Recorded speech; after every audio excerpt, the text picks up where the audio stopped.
everyone, Casey here with my trusty sidekick Minion, and we are here on our beautiful property outside of Shepherdstown, West Virginia.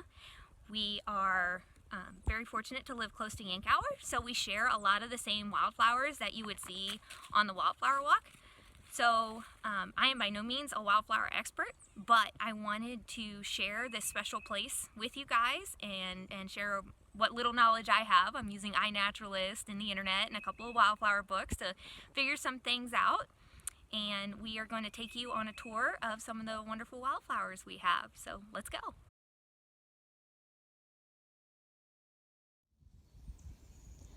All right, so here we are on the riverside of my property. We are on a rocky outcrop. The cliff drops down to the Potomac River over there. And here is one of the patches that we have of twin leaf. So twin leaf gets its name from, its common name at least, from these pairs of leaves that are identical. These leaves have been compared to angel's wings.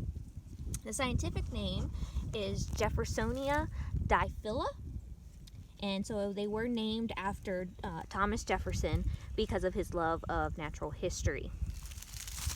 So the leaves are really the standout characteristic of this plant. However, it has spectacular flowers as well that often people don't get to see because they are very delicate and very fleeting. So they're here and they're gone just as fast.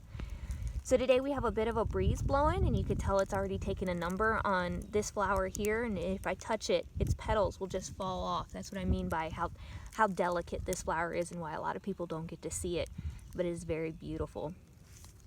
So this flower, when it is seen, is often confused with bloodroot. If you notice the leaves, they're not anything like bloodroot leaves.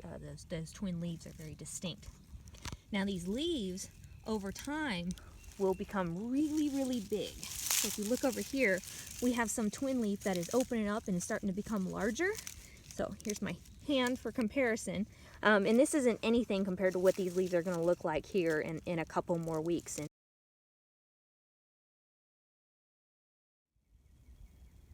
Okay, so now we've made our way down the hillside from the twin leaf patch, and we are coming down the cliff towards the river. So we're entering into these rocky outcrops where you can find some really, really cool wildflowers that are specially adapted to these situations. The first one I'm going to point out is very common and pretty much found everywhere, and that is down here, the common blue violet, Viola sororia. And it is a ground cover, very easily spread. It has these heart-shaped to triangular deltoid leaves that are pretty distinguishable, but I think even though they're so common, I think they're worth mention because of their beautiful flowers. And they're really small, so you don't often pay attention to them. Every part of this plant is edible, and they're actually really, really high in vitamin A and vitamin C. And so you can throw them in your salad, you can eat the flower, you can eat the leaves, and you can also cook them up, and it's like spinach. Even more special than this little violet, over here I found a downy yellow violet. So same thing, very edible, but not as common as the common blue one, and this is Viola pubescens. So it doesn't have as many hairs on its stems as the common blue violet does, in addition to the yellow flower that you see.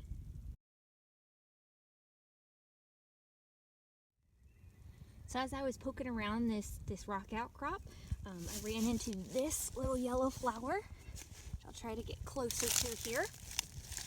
And according to iNaturalist, this is pale Corydalis. It is actually a biennial, so its first year it just has a basal rosette, and then its second year it will shoot up and make these flowers. And that's what makes this so cool. It's these tubular flowers have a very, very unique shape. I'll try to zoom in a little bit more and get it in focus. And these can either be pink or yellow. So before I leave this rock outcrop, I gotta point this one out as well. This is the cut leaf toothwort. Very pretty flowers. They can either be white or pink. So here we have some more white ones, but I've definitely seen some pink ones around. And you can see where it gets its name from the toothness of the leaves. These leaves appear in whorls of 3, and these are in the mustard family. But very beautiful, also very fleeting. So they do their entire growth and reproductive cycle in about a month's time. You can see a couple more of them. And they're little clusters of flowers. And I have just been watching the native bees go absolutely nuts over these flowers.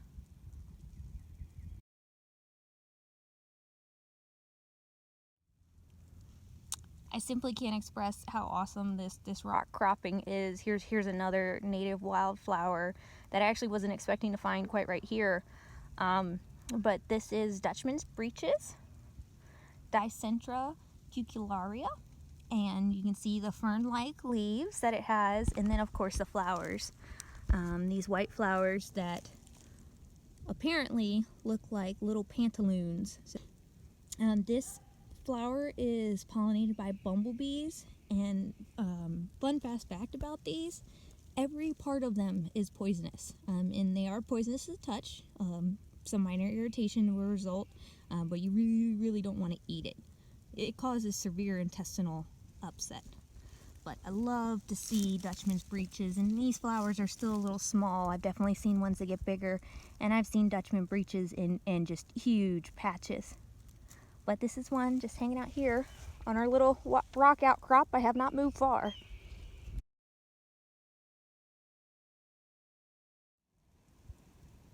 So I finally made it away from that rock outcrop and have made it down to the basin by the river. And you'll quickly see why I wanted to come down here, because look at this gorgeous patch of bluebells. So they are not in full bloom yet, but a couple of them are blooming, so we'll go take a closer look. But you can see they really like colony life, and they like these moist woods, so we're right on the banks of the Potomac now. And their leaves, when they first appear, they're these big oval leaves that have some purple veination, and that can help you to be the first indicators of, don't pull this, it's going to bloom and it's going to be absolutely spectacular. Their little buds start out pink, and then they bloom blue, but after they're pollinated, they turn pink again. Isn't that cool? And you can see how Virginia bluebells got their name, because they're blue and they look like little bells. But actually, bluebells can come in pink and white as well. And I just love these. No wildflower walk is complete without bluebells. They go by several other names: Virginia cowslip, Roanoke bells, lungwort, because they were used as a treatment for pulmonary disorders, and also oyster leaf, because apparently if you eat their leaves, they taste like oysters. I don't know how excited I am about that. So I'm not going to be eating any today, but I will be admiring these flowers, and I will continue to check this patch, because when it comes into full bloom, it's just breathtaking, absolutely breathtaking.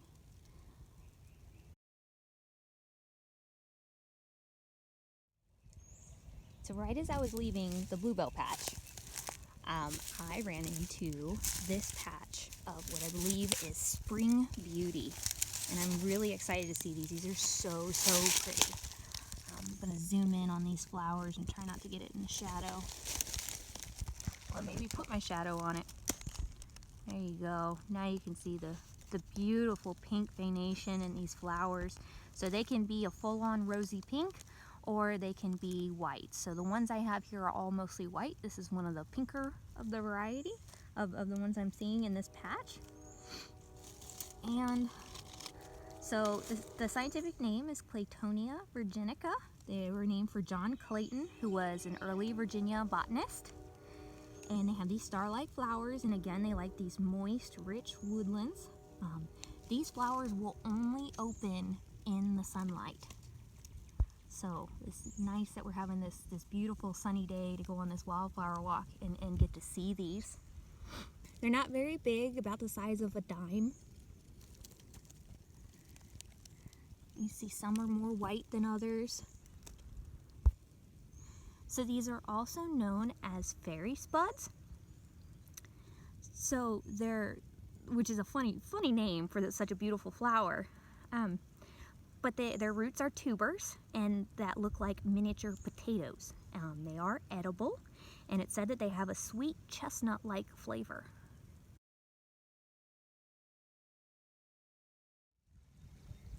I'm still down here along the river, haven't made it back up the cliff yet, and I was just walking along and ran into these really cool leaves, and so I just had to stop and look these up with iNaturalist to find out what they are.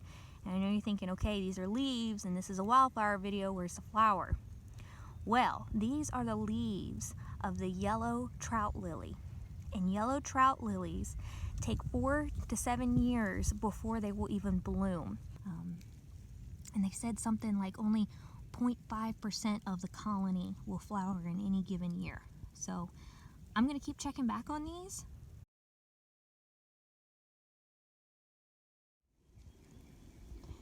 We've left the river now and we're headed up a different path along the cliffside.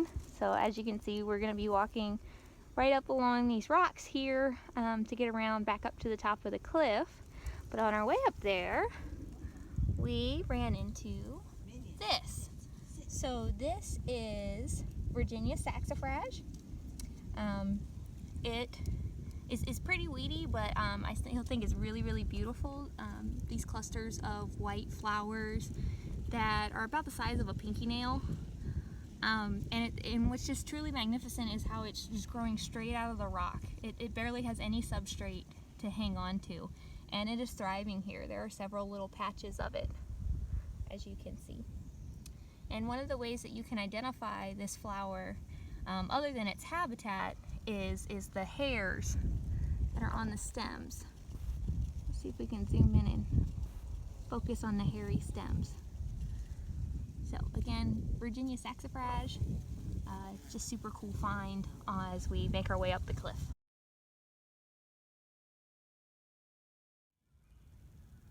We successfully made it up the cliff, and after a brief water break, we have come to the other side of the property that is drier, and these are where we have our open fields and pollinator meadows. There's less in these dry woods as far as spring ephemerals go. The forest composition has drastically changed, but we did find something really cool right here along the edge, and that is bloodroot. So we were looking at the twin leaf at the very beginning of the video, and now you can see why bloodroot and twin leaf are easily confused as far as the flowers go. But the bloodroot has a single basal leaf here at the bottom. It does not have the twin leaves. So basically it just looks like a flower coming out of the ground all by itself. But its leaf is down in there. And bloodroot is named because it has rhizomes in its root systems underneath, and if you break open the rhizomes, it's orange or blood red inside, giving it its name. This plant has been used medicinally, although I have a hard time considering it medicinal because it's used to induce vomiting.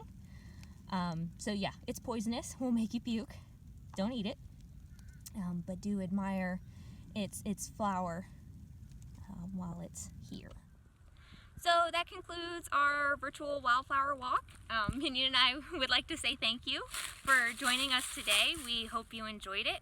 Please leave comments about this video, share your knowledge if there's something I missed or there's just something cool you know about one of the flowers I pointed out. If you all enjoyed this video, let me know, and there could potentially be another one in a couple of weeks when we get some different spring ephemerals. So yeah, hope everybody's staying healthy and safe.